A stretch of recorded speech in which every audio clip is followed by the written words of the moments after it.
but by the smiles they help spread in the world. Yes, Aunt Jemima. Smiling, happy Aunt Jemima, famous for her secret recipe pancakes, waffles, and buckwheat. What's a good word, Aunt Jemima? Well, Mr. Lion, folks says there's nothing so pretty as a happy face and nothing so worthwhile as a happy life. Yes, Aunt Jemima, that is true. Smiling, happy Aunt Jemima, famous for those secret recipe pancakes, waffles, and buckwheat. Seems to me you're just bursting with one of your happy sayings. Well, I is, Mr. Charlie. The old folks, they says, you doubles your own happiness when you shares it with other folks. And now, Aunt Jemima, one of your old plantation sayings, if you will. It's a pleasure, folks, to remind you all that the Lord meant for the sky to be blue. But if the day is blue, it's probably our fault. True, Aunt Jemima, true.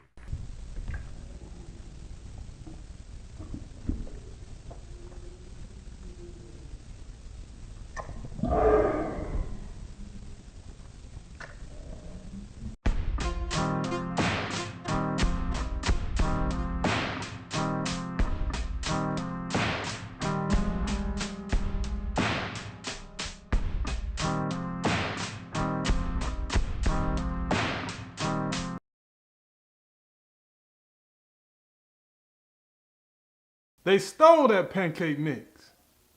Failed to pay products bearing her image. Okay, oh, thief. To tell me they just found Nancy Green unmarked grave. Just found it. Nearly 100 years. The Nancy Green had no tombstone, no flowers. This is the lady that we're pouring on the image of the syrup bottle. The pancakes, no tombstone, all around the world. Aunt Jemima, the original image. Come on. They had to go through the archives of obituaries just to find her. Died in 1923. Lost in time. Aline Lewis was portraying Aunt Jemima in Disney World. This how big of the thing, this how big it was. Mickey Mouse, Goofy, Donald Duck, and Aunt Jemima.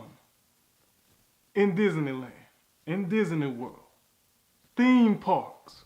Y'all know they stole the hell out of that pancake mix. Talking about all lives matter. What about Nancy Green life? Now I eat oatmeal, but I feel bad about it.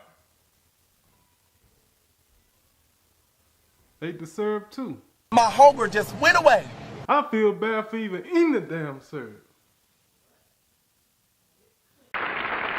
Next week's adventure will be brought to you by our alternate sponsor, the Quaker Oats Company.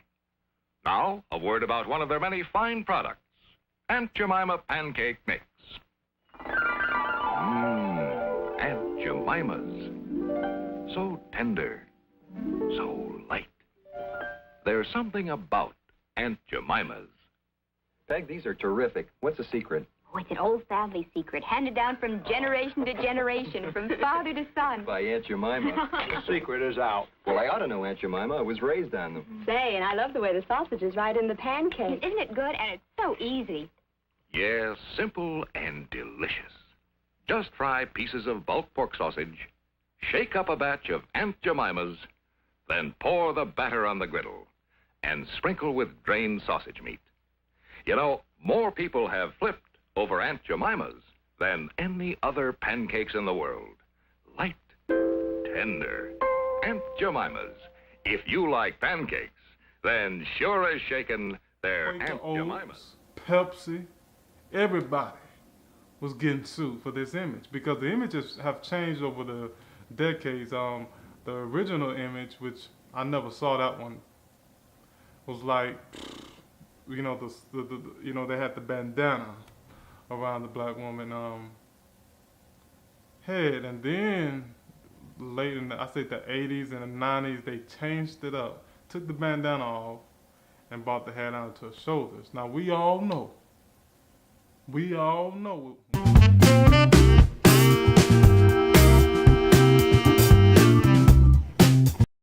Changing with the times. Quaker Oats maintains that Aunt Jemima products stand for nourishment, warmth, and trust. Then why not put a white woman on it then? Oh, I got one.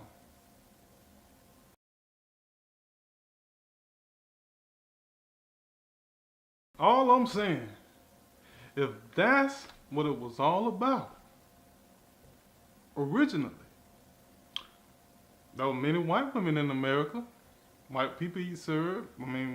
White women cook. White women sell a lot of products. Makeup, shampoo, food too. Martha Stewart, Paula Deen. This isn't new, but why? Who made the decision to put a black woman who actually existed at the time on a product and sell it like that in the image of a servant that was considered the norm of dressing in those type of working environments at the time? In the 1930s and 20s and stuff. That's all I'm saying. If that's the case, if that was the original thought, warmth and nourishment. Doing the cooking, the cleaning. Y'all know this. Black women, the help. Stop it already. They stole it. Quaker Oats says Aunt Jemima is a mythical figure on the pancake box. A federal lawsuit now charges that the descendants of early Aunt Jemima models, like Nancy Green, a former Kentucky slave, are entitled to some of the dough from the pancake mix over the years. Aunt Jemima. I wish I was on the cotton, Smiling, happy Aunt Jemima, famous for her secret recipe pancakes, waffles, and buckwheat. What's your happy thought for today? It's that folks who smiles at breakfast mostly don't never need no doctor. A good thing to remember. These images are painful stereotypes now, a relic of slavery when black women were stereotyped as mammies. Aunt Jemima romanticized slavery and recreated the plantation as a happy place for whites and blacks. Kentucky's Nancy Green played this role for Aunt Jemima from 1890 to 1923. The lawsuit says a later Aunt Jemima named Anna Harrington played the role from 1935 to 1955. Both women, the lawsuit says, were employed under contracts that promised them royalties, and both women contributed to the famous recipe that's become the nation's dominant pancake mix. Those claims have no merit, according to a statement from Quaker Oats, a division of PepsiCo. Contributing their culinary expertise, their personality, and indeed their images, the early Aunt Jemimas made the brand, their descendants argue, and are entitled to some of the dough. A federal court may find they were simply independent contractors. Whatever the outcome, the images and advertisements are from a Jim Crow era, from our not-too-distant past. For the Courier Journal, this is Jere Downs, with special thanks to the Jim Crow Museum at Ferris State University in Big Rapids, Michigan. You got away with it, but you know how I feel about it. They stole the hell out of those recipes.